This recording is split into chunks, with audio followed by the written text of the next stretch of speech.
Bom dia! Estamos começando mais um Café com Lilian. E hoje nessa manhã ensolarada, pelo menos aqui em São Paulo tá super ensolarada. E hoje a gente vai falar um pouquinho sobre uma pergunta super inteligente de uma aluna que, na verdade, é de uma pessoa que eu mentoro. Ela não é aluna do programa de formação de assistentes, não, mas eu tenho uma mentoria com ela e ela fez uma pergunta assim, num nível bem legal, e eu resolvi trazer pra vocês e um pouquinho do que eu respondi pra ela, tá? Então, a pergunta é: Lilian, como é que a gente consegue se manter no jogo? E eu fiquei olhando pra ela assim, como se manter no jogo, né? Ela falou, se manter no jogo e tá sempre em alta pra poder ser promovido. Ela entende, e ela não tá errada, que o mundo corporativo é um jogo e você tem sempre que se manter no jogo, né? Sabe aquela coisa de quando você joga videogame e aí você tem chance ainda de ganhar? Como que você consegue se manter ali, sempre com chance de ganhar? Então, essa era a pergunta dela. Lilian, como que eu consigo me manter no jogo para conseguir sempre ter a chance de ser promovida, né? E é uma pergunta muito abrangente, né? Uma pergunta muito... não tem uma fórmula que eu falo assim pra você, olha, essa é a resposta certa, né? Essa é a resposta que vai te dar, é a pergunta de $1 milhão, é a resposta que vai te dar $1 milhão. Mas o que eu falei pra ela foi o seguinte, olha, essa questão de se manter no jogo realmente faz sentido, né? Principalmente pro mundo corporativo. Porque se você perde o time de algumas coisas também, você tá fora, né? Dani Oliveira MK, bom dia. Tudo bem? Então, o que é se manter no jogo? Se manter no jogo é ter chance, continuar tendo chance, continuar tendo a sua chance de ganhar o teu aumento salarial ou de ser promovido, ser promovida. E aí eu fiz um guia, né? Franci Farias, bom dia, tudo bem? E aí eu fiz um guia para ela, que é um guia bem parecido com o NSP. Óbvio que eu encurtei esse guia para ela pra gente poder ter um resultado um pouco mais rápido, né? Uma coisa um pouco mais efetiva, porque o mapa da sua promoção é uma coisa mais longa, né? Você acaba estudando ele um pouco mais, demora mais ou menos uns 3 meses de estudo. E eu fiz pra ela tipo de um guia, de um checklist. Alexandrão Rosa, meu marido, bom dia. Bom dia. E eu fiz esse guia, depois eu vou postar pra vocês aqui no feed do Instagram esse guia. E hoje eu vou falar um pouquinho sobre ele, tá? Então, o que eu recomendei pra ela se manter no jogo? Bom, primeira coisa, tá? Primeira coisa, assim... da vida mesmo. Pra mim é o dia do chega. Então, quando você fala pra você mesmo, chega, eu quero outra vida, eu quero mudar, eu quero fazer tudo diferente, eu quero parar de não fazer o que precisa ser feito, né? Inclusive eu fiz um post sobre isso, esse último post que tem antes dessa live, depois eu até coloco nos stories pra vocês.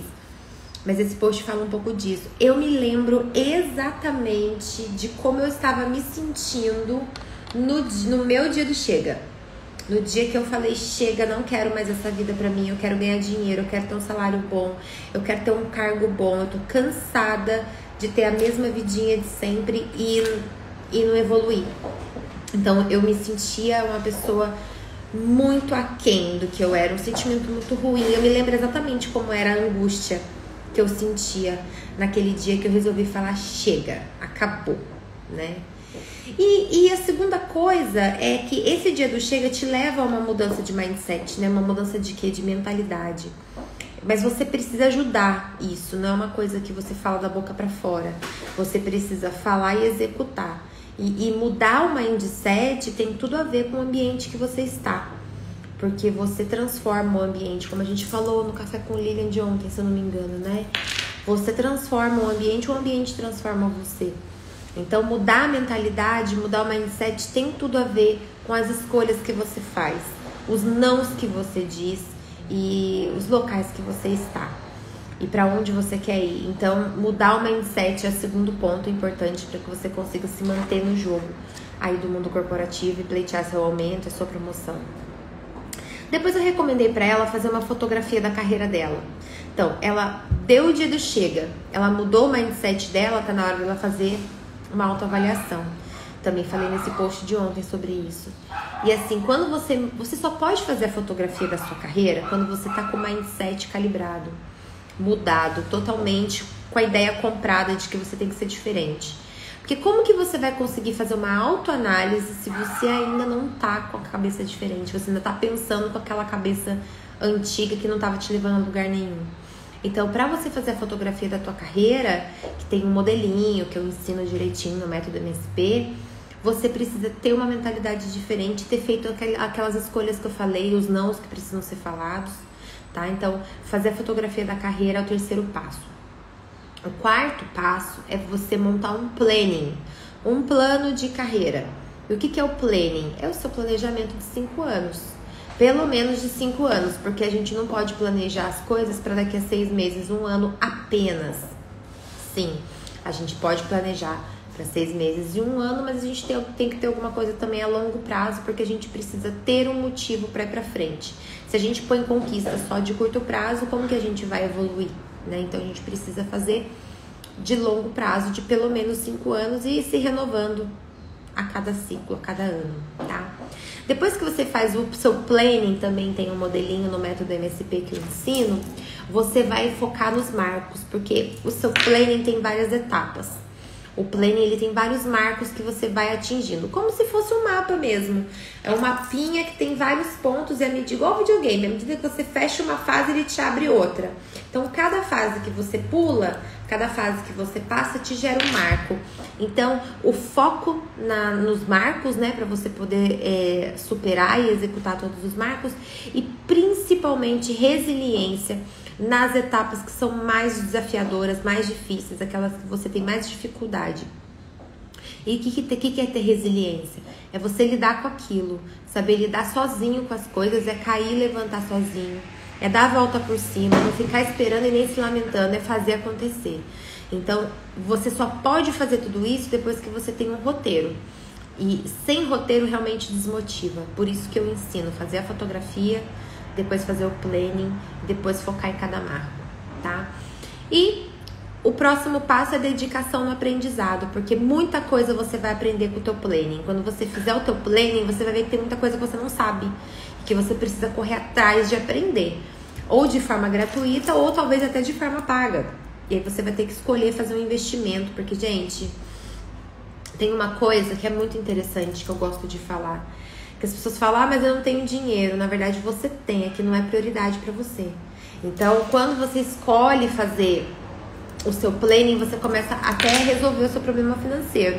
Porque você fala assim, cara, eu tenho dinheiro sim, isso aqui é muito importante, vai fazer uma diferença no meu aumento salarial daqui a 12 meses. Então, eu vou sim focar nesse curso, eu vou sim focar nisso aqui, vai me custar tanto, eu vou pagar porque eu vou ter esse resultado, depende mais de mim do que do método. Então você começa a criar um mindset diferente nesse sentido também, tá? O próximo ponto após dedicação de aprendizados é compromisso com as tarefas. Não adianta nada você se dedicar pra caramba, ler tudo que tem que ler, estudar, e na hora de exercitar você, não vou exercitar não. Isso acontece muito com o inglês. Tem pessoas que frequentam a aula de inglês assiduamente, mas não fazem uma tarefa em casa. Não treinam um exercício quando estão fora da sala de aula. E o que acontece? Demora mesmo para aprender. O resultado não vem, aí fala, mas demora muito. Aquela escola de inglês não funciona para mim porque demora muito. São 8 anos para eu conseguir começar a falar inglês. Na verdade, não são 8 anos. É que você não faz a sua parte como deveria. Você acha que está fazendo. Então, o compromisso com as tarefas é assim, é entender que você vai absorver um conhecimento que se você não colocar ele em prática, você não vai aprender. Gente, tem estudos que falam que quando você ouve a outra pessoa, você até absorve um pouco, mas você só absorve mesmo. Você só absorve de verdade quando você ensina a outra. Só que para você ensinar a outra pessoa, você tem que aprender a fazer. Então, quando você aprende a fazer, você já absorve 80% daquilo que tem que ser absorvido. E quando você ensina a outra, é 99% que você absorve, 95%. Eu vou até pesquisar esse estudo para vocês, vou colocar aqui nos stories e também no grupo do Telegram, É um estudo muito interessante que fala a nossa capacidade de aprendizado na leitura, no áudio, na escrita e no ensinamento. O ensinamento realmente é o maior, tá? O penúltimo ponto que eu coloquei para ela desse guia, né, do aumento salarial é a atenção com os feedbacks. Por quê? Porque não adianta de nada você fazer todo esse esforço, você vai lá, dá teu dia do chega, você vai lá, muda teu mindset, você faz a tua fotografia de carreira, cria teu planning, foca em todos os marcos, pô, é super resiliente com todas as dificuldades, se dedica pra caramba nos aprendizados, você vai lá e faz todas as tarefas, só que quando alguém te dá um feedback você não ouve. Quando alguém falar pra você, olha, ainda tá faltando isso, você simplesmente ignora. De que adiantou todo o seu esforço? Então, atenção ao feedback. O feedback é o termômetro daquilo que você precisa melhorar ou daquilo que você tá bom ou que você tá boa. Então, você precisa ter atenção ao feedback. E para finalizar, você precisa medir os seus resultados, então mensurar os seus resultados e já pensar em futuras melhorias. Então, vou dar um exemplo. Se você descobriu que você tem uma área da tua vida, né, da tua fotografia de carreira, que você precisa melhorar, por exemplo, criação de relatório. Por exemplo, você tem muita dificuldade de escrita, de fazer um relatório escrito. E aí você vai, treina, foca, blá, blá, blá, no relatório escrito. E aí você tem um feedback, olha, tá muito bom, nossa, você melhorou muito, agora a gente consegue compreender o que você escreve. O que você vai fazer?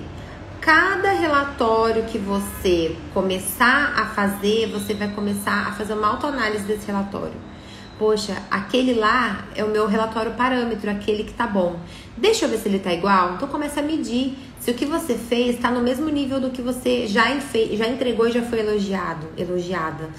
E o que você pode melhorar. Deixa eu dar uma olhada. Será que eu posso dar uma melhorada em alguma coisa nisso aqui? Aí você vai lá pra pessoa que tá te avaliando e fala, olha, e se eu fizer isso aqui, você acha que dá uma melhorada? A pessoa vai falar sim, a pessoa vai falar não, mas você vai ter uma atitude o quê? De melhoria contínua. Você não vai ficar estagnado. Então, você vai procurar sempre melhorar aquilo que você já desenvolveu. E medir para saber se você continua entregando pelo menos a coisa boa. E se você não regrediu em nenhum momento naquela área da sua fotografia de carreira que apontou que você precisava de alguma melhoria.